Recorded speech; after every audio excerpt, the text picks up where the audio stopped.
मेरे सभी बच्चों को मेरा प्यार भरा नमस्कार। वेलकम है आप लोगों का आपके अपने YouTube channel the EGP classes पर। और देखिए, कल की क्लास में हमने टेंस की प्रैक्टिस की थी कि सेंटेंस को किस तरह से आप लोगों ने देखा था कि कुछ 3 सेंटेंसेस दिए गए थे जिसमें से एक को सही सिलेक्ट करना था, कौन सा ठीक है उनमें से, और हमने बड़े डिटेल से कॉन्सेप्ट के साथ उनको समझाया था। आज फिर हम एक टेंस की और प्रैक्टिस लेकर आए हैं, यानी कि उसी के अंदर जो हमारे 30 सवाल हुए थे उससे आगे की हम बात करते हैं, जिसमें एरर वाले क्वेश्चंस आप लोगों को दिए गए हैं। तो अब हम फिर से उस चीज़ को देखेंगे और उसको सोल्व भी करेंगे कि वो एरर कौन से पार्ट में और क्यों है और सही क्या होना चाहिए। सारा डिस्कशन आप लोगों के साथ होगा। तो मेरे सभी व्यूवर्स से एक गुजारिश है मेरी कि जो भी न्यू व्यूवर्स चैनल पर आते हैं, please subscribe the channel and like and comment, ठीक है। तो दोस्तों आओ शुरू करते हैं। हम 30 सवाल हमने कर लिए थे, आज हम करते हैं उससे आगे। और उससे आगे देखिए, हमारा सवाल है 31। हमारा जो भी सवाल है 31 है, 30 हमने कर लिए थे। देखिए आज का हमारा पहला सवाल है, ही हैज़ वेंट। देखिए ये पूरा सेंटेंस इसको 4 पार्ट्स में डिवाइड किया गया है। आपको एरर बताना है कि कौन से पार्ट में एरर है। He has went to the market in the morning. देखिए अगर तीनों पार्ट में कहीं भी एरर नहीं है तो आपका आंसर क्या होगा? D, no error. ये आप समझ रहे हो। तो देखिए ही हैज़ वेंट, तो आप देखोगे सर ये हैज़ हैव हमारी एक हेल्पिंग वर्ब है और हैज़ हैव के बाद में हमेशा वर्ब की थर्ड फॉर्म आती है, तो यही पार्ट हमारा गलत है, इसलिए ये आपका आंसर हो जाएगा। और गलती हमने क्या किया है, he has went to the market in the morning की अगर हम बात करें तो देखिए इन द मॉर्निंग की बात है। अब यहाँ पर देखिए अगर आपसे इंप्रूवमेंट का सवाल यहाँ से पूछ लिया जाए कि भाई इस हैज को भी तो खत्म करके हम वो भी सेकंड फॉर्म कर सकते हैं, तो यहाँ पर अब यह देखिए इन द मॉर्निंग की बात है कि वो सुबह मार्केट गया था, यानी कि पास्ट का टाइम दिया हुआ है, और पास्ट का टाइम दिया हुआ है तो मेरे बच्चे इसको अगर इंप्रूवमेंट पूछा जाए तो इस हैज को हटा करके वर्ब की सेकंड फॉर्म ही हमारी इंप्रूवमेंट होगा। लेकिन हमें एरर पूछा है, एरर आपका ये है इंप्रूवमेंट होगा, तो हैज को हटाओगे। क्यों हटाओगे? क्योंकि इन द मॉर्निंग सुबह का टाइम यानी कि पास्ट का टाइम दिया हुआ है। Is it okay? चलिए अगला हमारा सवाल है आप लोगों के लिए। अगला हमारा सवाल है, she is knowing. She is knowing the answer very well, कि वो बड़े अच्छे से आंसर्स को जानती है। अब मेरी बात बताइए मेरे बच्चे, क्या नो वर्ब, क्या मैंने उस कैटेगरी में आपको नहीं बताया कि नो जो वर्ब है वो आईएनजी फॉर्म में यूज नहीं होता, और इस तरह की आईएनजी फॉर्म्स में अगर यूज कर दिया जाता है और उसका इंप्रूवमेंट पूछा जाता है तो उसको बदल करके हम क्या कर देंगे? प्रेजेंट इंडेफिनिट टेंस कर देंगे। तो यहाँ पर जो है इसको हम क्या कर देंगे? सी क्या कर देंगे? Knows. She knows the answers very well, कि वो बड़े अच्छे से आंसर्स जानती है। Is it okay?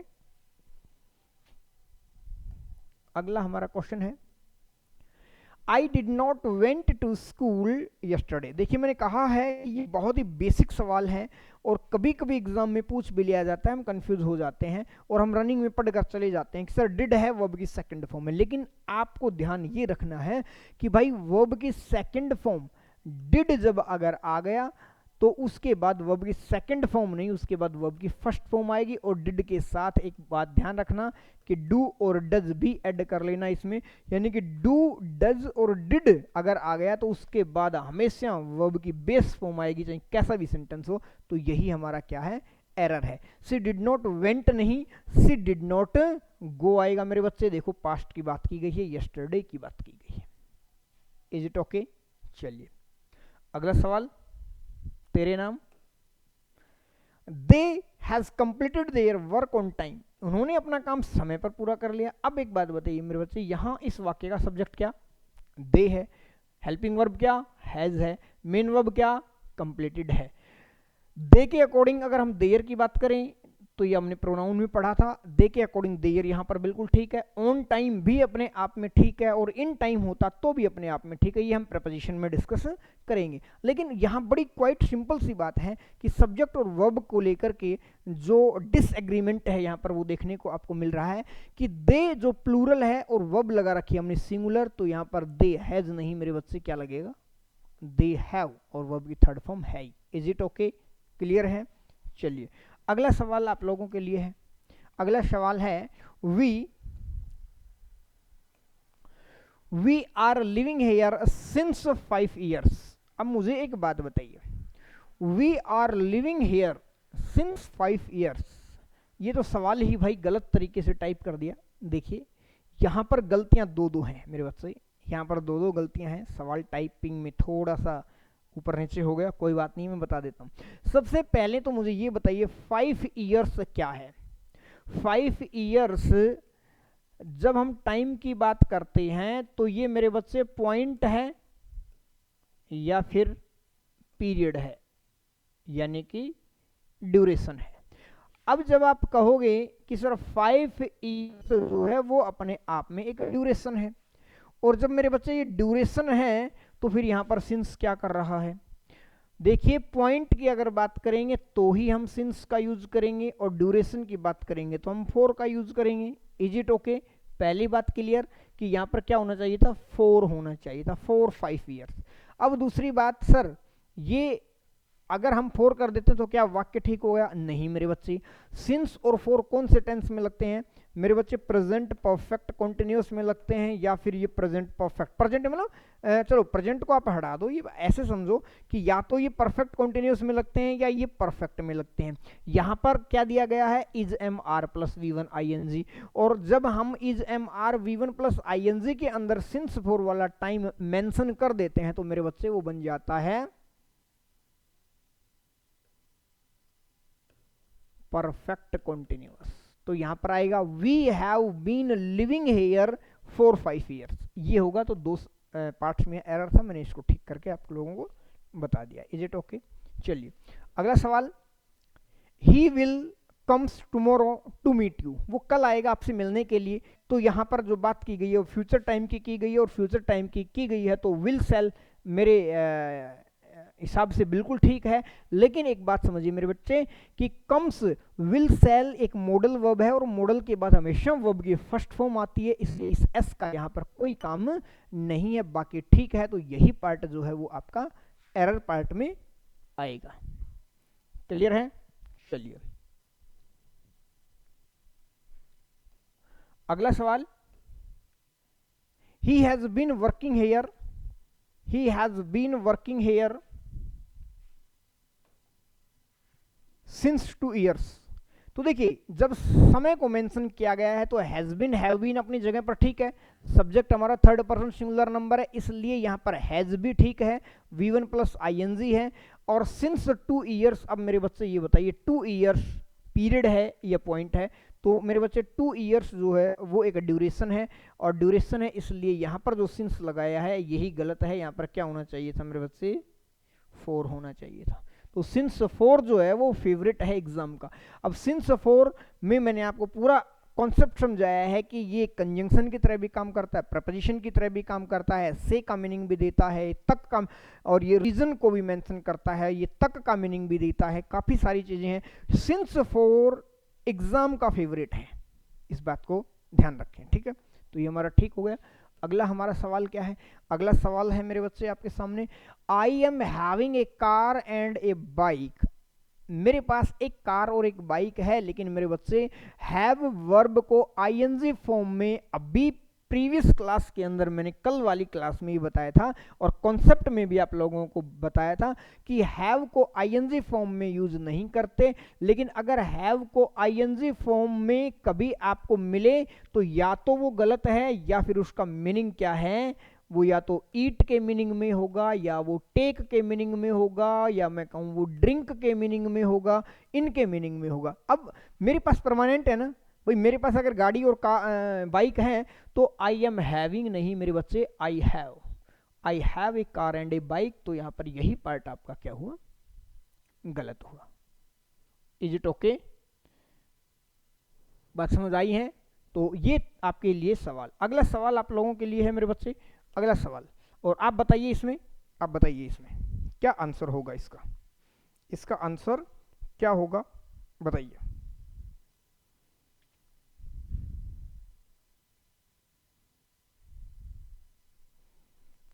सवाल आप बताइए क्या होगा, देखिए आराम से।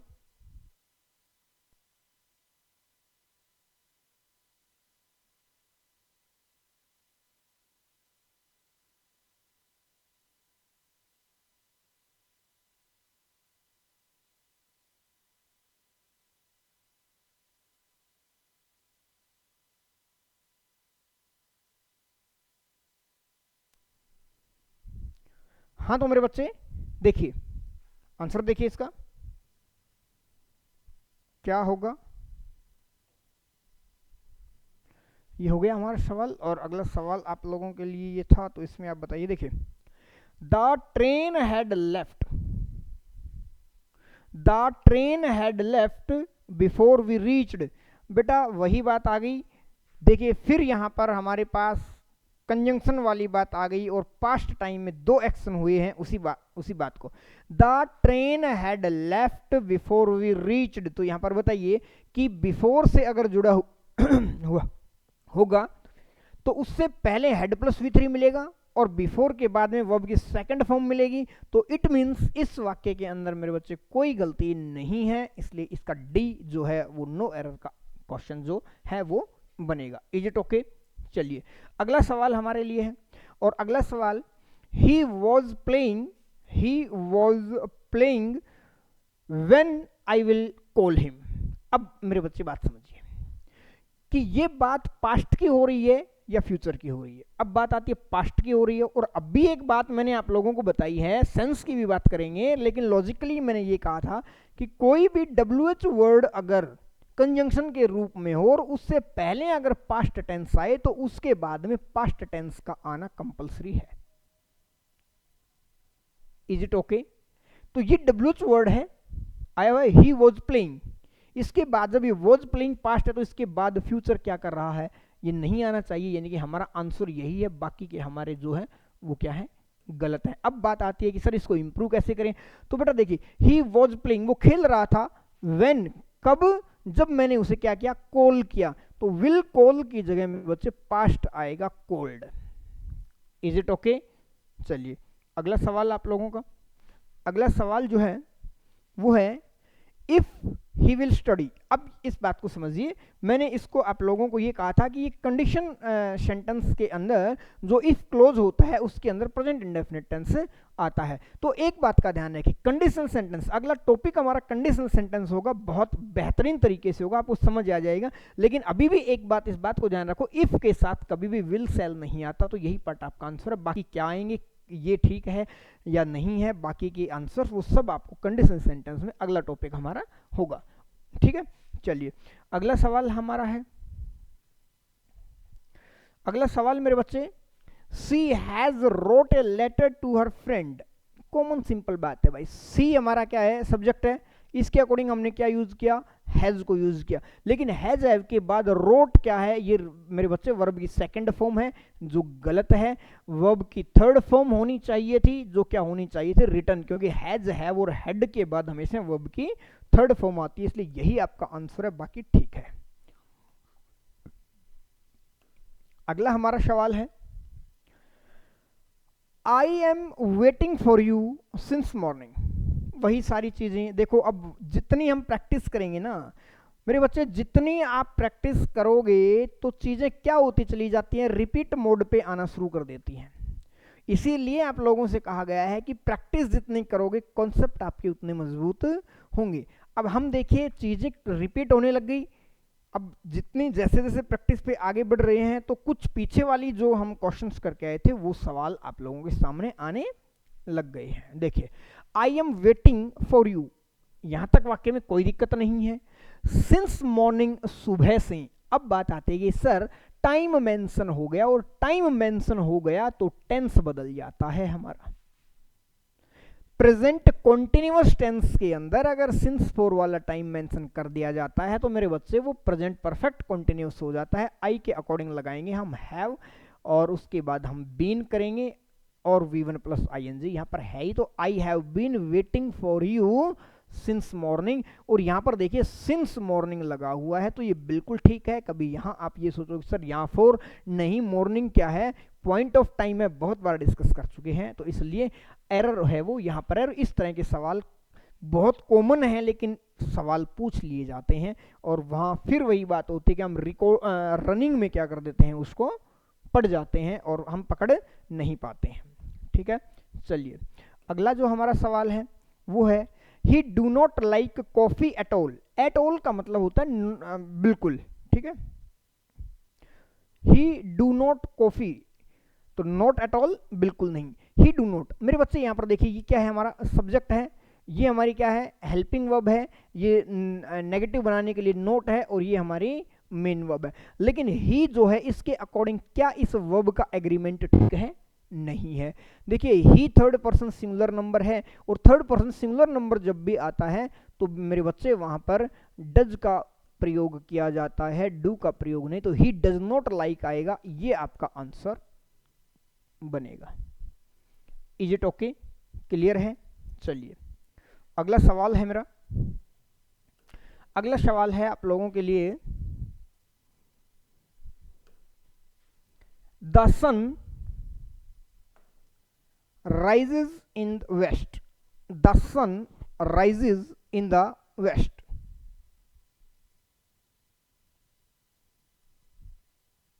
बताइए। अब यहां पर देखिए अगर हम इस बात को देखें, स्ट्रक्चर को देखें तो कोई दिक्कत नहीं है। सन हमारी सेलेस्टियल बॉडी है, इससे पहले दा का प्रयोग किया गया है, कोई दिक्कत नहीं है। थर्ड पर्सन सिंगुलर नंबर है इसलिए ये राइज के साथ एस या ईएस का प्रयोग किया गया है। द सन राइजेज, तो इसका मतलब टेंस के अंदर यहाँ कोई गलती नहीं मेरे बच्चे, वेस्ट में नहीं होता है ये। वैसे ये एग्जाम का एरर नहीं है, टाइपिंग एरर है। Is it okay? The sun rises in the east होता है, sun sets in the west होता है, तो ये टाइपिंग एरर है, ये एग्जाम में इस तरह की गलती नहीं पूछी जाएगी। Is it okay? बाकी इस टेंस के अंदर अगर देखें तो कोई दिक्कत नहीं है। Is it okay? तो यहाँ आपको ईस्ट कर देना है। Is it okay? चलिए अगला सवाल है हमारा, अगला हमारा सवाल है by next year he will completed his course. अब यहां पर देखिए मैंने कहा बाय नेक्स्ट ईयर, बेटा ये क्या है बेटा, मैंने कहा बाय जो दिखाता है वो किसको दिखाता है बेटा, बाय कंप्लीटनेस को दिखाता है और नेक्स्ट फ्यूचर को दिखाता है। यानी कि कंप्लीटनेस, कंप्लीटनेस का मीनिंग परफेक्ट, क्या होगा बेटा, परफेक्ट होगा। और फ्यूचर टाइम में यानी कि कोई एक्शन जो है वो पूरा हो जाएगा फ्यूचर के किसी टाइम पॉइंट पर। तो बेटा by next year he will completed, यही हमारा गलत है। क्या होगा, ही विल हैव कंप्लीटेड। क्या होगा मेरे बच्चे, will have completed, will have completed होगा, फ्यूचर परफेक्ट टेंस होगा, क्योंकि मैंने आप लोगों को बताया कंप्लीशन है यहाँ पर और फ्यूचर टाइम के स्पेसिफिक एक टाइम की बात कर रहा है। ठीक है, चलिए तो अगला सवाल है हमारा, ये छोटी ही क्लास होगी, बहुत लंबी क्लास नहीं होगी। ठीक है, और इसमें हमने शायद 50 के लगभग क्वेश्चंस मेंशन किए थे जो हमने 2 क्लासेज में डिवाइड कर दिए। पहली क्लास हमने थोड़ी बड़ी कर दी थी इसलिए इसको थोड़ा हम छोटी करेंगे। Is it okay? चलिए अगला है she is more smarter than her sister.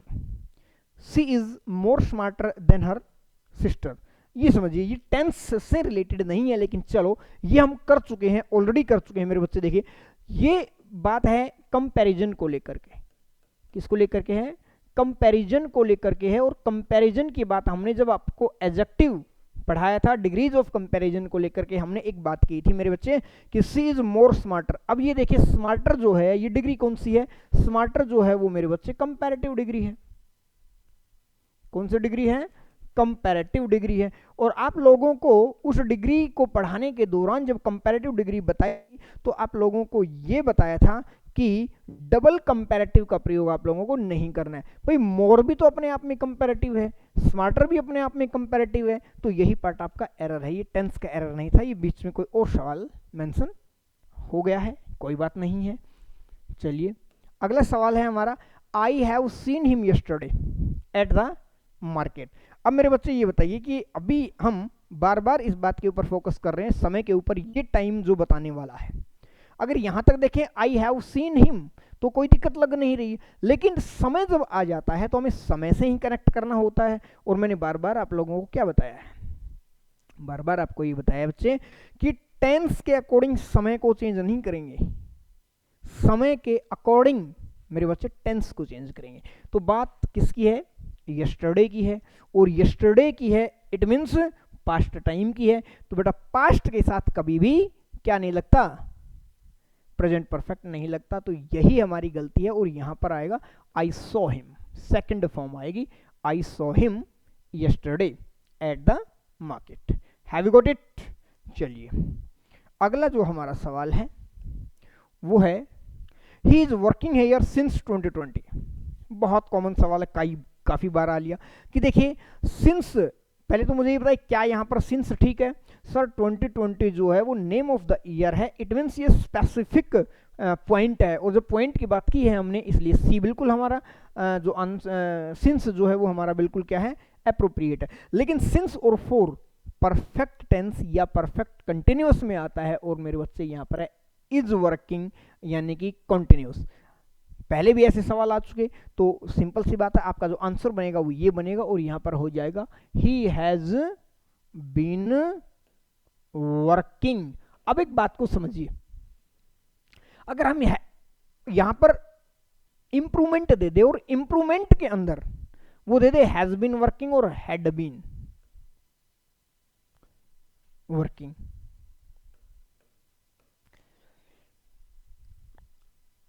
अब देखिए कि वो यहां ही इज है ना, हमें यहां पर इसने ही वॉज वर्किंग तो नहीं दिया, तो सिंस 2020 भाई वो 2020 से काम कर रहा है, तो यहां पर इज दिया हुआ है, इसलिए आपको प्रेफरेंस पे रखना है हैज बीन। कभी आप had been sir had been कर देंगे तो भी ठीक हो जाएगा, नहीं ठीक है, जब दोनों ही ठीक लगे तो कनेक्ट हमेशा प्रेजेंट से करना है आपको, ठीक है। चलिए मेरे बच्चे अगला सवाल है आप लोगों के लिए, क्या अगला सवाल है when I reached the station the train already left. फिर वही बातें, देखिए सवाल जो है आपकी जो प्रैक्टिस, इसलिए आप लोगों से बार बार एक बात की जा रही है कि जितनी प्रैक्टिस करोगे आप अपने अंदर उतना निखार लेकर आओगे।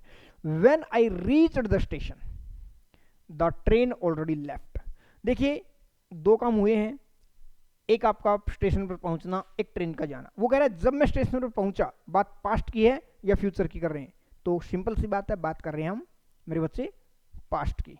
और जब हम यहां पर पास्ट की बात कर रहे हैं तो देखिए when I reached the station, जब मैं स्टेशन पहुंचा था, ट्रेन ऑलरेडी लेफ्ट, पहले ही चली गई थी, तो इट मीन्स यही पार्ट आपका एरर है। यहां पर the train had already left आएगा मेरे बच्चे, तो लेफ्ट है, हेड यहां पर मिसिंग है, इसलिए आपका आंसर सी हो जाएगा। क्लियर है, बताइए किसी को किसी प्रकार का इसमें कोई डाउट है तो आप पूछ सकते हो। चलिए सवाल, चलो एक सवाल है हमारा और बचा हुआ है, तो देखिए hardly had he reached the station when the train has left. देखिए ये बात जो है यहाँ थोड़ा सा क्वेश्चन को समझिए कि यहाँ हार्डली है और हार्डली हैड ही रीच्ड है, तो पहली बात तो देखिए हार्डली अपने आप में एक एडवर्ब है। हार्डली जब एक एडवर्ब होती है वो एक नेगेटिव एडवर्ब होती है, और यहाँ हार्डली की अगर हम बात करें तो हार्डली का जो जुड़ा हुआ है वो व्हेन के साथ कॉम्बिनेशन है, इट मीन्स ये एक कंजंक्शन का काम करने वाला है। क्या? Hardly when, hardly, rarely, scarcely, बेयरली, इनके साथ जब हम कंजंक्शन का पेयर बनाते हैं तो वो आपका व्हेन के साथ होता है। ठीक है मेरे बच्चे, ये सब हम कंजंक्शन में करेंगे। अभी हम टेंस की बात करें। Hardly had he reached the station when the train has left. देखिए बात पास्ट की हो रही है और मेरे बच्चे बात पास्ट की हो रही है, तो हैज लेफ्ट क्यों? यही गलत है। Is it okay? तो यहां पर पास्ट आना चाहिए था, यानी कि हैड को आपको रिमूव करना होगा, वर्ब की सेकंड फॉर्म आ जाएगी। इसलिए ये सवाल का आपका आंसर जो बनेगा वो बनेगा सी पार्ट। ठीक है मेरे बच्चे, ये सवाल थे आप लोगों के। आई थिंक मैंने 51 ही होंगे, हाँ 51। तो ये देखिए, ये आपकी एक 50 सेंटेंसेस को लेकर के एक प्रैक्टिस थी, और इसके दौरान आपका कंप्लीट जो टेंस है वो आई थिंक हो गया होगा। फिर भी अगर आपको किसी प्रकार की कोई दिक्कत आए, नंबर आपके पास है, दोबारा लिख देता हूँ नंबर मेरे बच्चे। ठीक है, नंबर की अगर मैं बात करूँ तो 9812555538। ठीक है, आप व्हाट्सअप कर सकते हैं, कोई दिक्कत नहीं है। हमारा चैनल जो है the EGP class Telegram channel है, आप उससे जुड़ सकते हैं। अपनी क्वेरीज को चाहे आप कमेंट में, व्हाट्सएप पे, टेलीग्राम पे, कैसे भी आप शेयर कर सकते हो। आपकी प्रॉब्लम के ऊपर है 100% काम होगा, आपको सेटिस्फेक्शन मिलेगा, नो प्रॉब्लम। ठीक है, तो मेरे बच्चे आज की क्लास को हम यहीं रोकते हैं। बहुत अच्छे, और आप बहुत अच्छे से ध्यान देकर इन चीज़ों को आप प्रैक्टिस करना, और अगला हम टॉपिक शुरू करेंगे तो वो देखते हैं। लेकिन मैंने ऑलरेडी मेंशन कर दिया था कि इसके बीच में अगला आपका कंडीशनल सेंटेंस का टॉपिक होगा, और वो इसलिए होगा क्योंकि कंडीशनल सेंटेंस कनेक्ट है किससे? टेंस। वो टेंस का ही हिस्सा है, उसमें सारी बातें हम टेंस की ही करेंगे, इसलिए हम दूसरा टॉपिक कोई उठा नहीं सकते, कंडीशनल सेंटेंस ही उठाएंगे। Is it okay? तो फिर लास्ट में एक वही आप लोगों से एक रिक्वेस्ट कि जो भी न्यू व्यूअर्स हैं प्लीज़ सब्सक्राइब द चैनल। देखिए आप हो तो हम हैं, व्यूअर्स हैं तो हम हैं, तो आपकी सपोर्ट के बिना हम कुछ नहीं है। तो इस बात को ध्यान रखें, आपकी सपोर्ट से ही हम बहुत अच्छा आप लोगों के लिए कर पाएंगे। हम आपके लिए तहे दिल से शुक्रगुजार हैं कि आप लोग जितने भी मेरे सब्सक्राइबर्स हैं, आप लोग जो भी प्यार दिखा रहे हो उसके लिए थैंक यू है। लेकिन जो भी न्यू व्यूअर्स हैं वो भी प्लीज़ सपोर्ट करें, ठीक है, ताकि हम आपके लिए कुछ और बेहतर कर सकें। ठीक है मेरे दोस्तों, आज को यहीं रोकते हैं। जय हिंद, जय भारत।